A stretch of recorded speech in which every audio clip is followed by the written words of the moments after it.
কমাতে বলতে পারি যে বিজয় আমাদের হয়ে গেছে, আনুষ্ঠানিকতা ইনশাল্লাহ হবে 12 তারিখ ইনশাল্লাহ। তো আপনাদের নিয়ে কাজ করতে চাই, আপনাদের পাশে থাকতে চাই।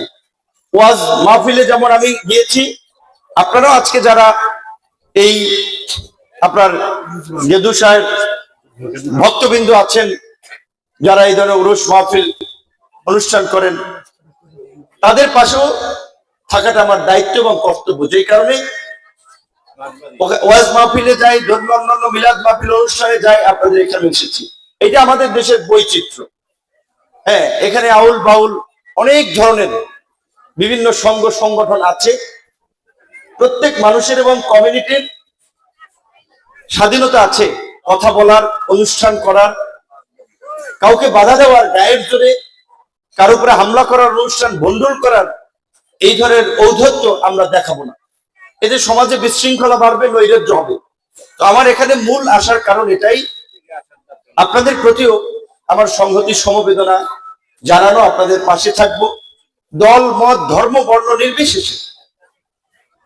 গলাচিপা 10 মিনার হিন্দু মানুষরা আপনারা জানেন, এই অঞ্চলে হিন্দু কম, একটু নিরিবিলি থাকে, ব্যবসা বাণিজ্যটা নিরাপদ থাকে।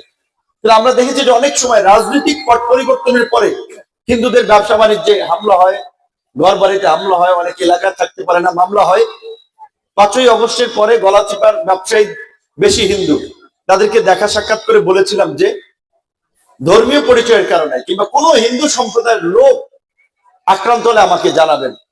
ব্যবসা বাণিজ্য করতে গেলে 1 পয়সা কাউকে চাঁদা দিতে হবে না। তো আমরা আগামীতে এই গলাচিপা 10 মিনাকে একটা রোল মডেল করতে চাই। কোন ক্ষেত্রে রোল মডেল? রাজনৈতিক সম্প্রীতির ক্ষেত্রে। রাজনৈতিক সম্প্রীতিটা কি? এইরকম একটা অনুষ্ঠান হবে, এখানে বিএনপির লোক আসবে, গণ অধিকারের লোক আসবে, আওয়ামী লীগের লোক আসবে, জামাতের লোক আসবে, ইসলামের লোক, যে যে দল করুক, এই ধরনের সার্বজনীন সামাজিক অনুষ্ঠানে সবাই আসবে, দেখা হবে, কুশল বিনিময় হবে।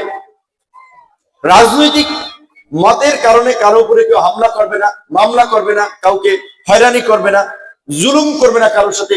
এই ধরনের একটা ন্যায় এবং ইনসাফের সমাজ আমরা কায়েম করতে চাই।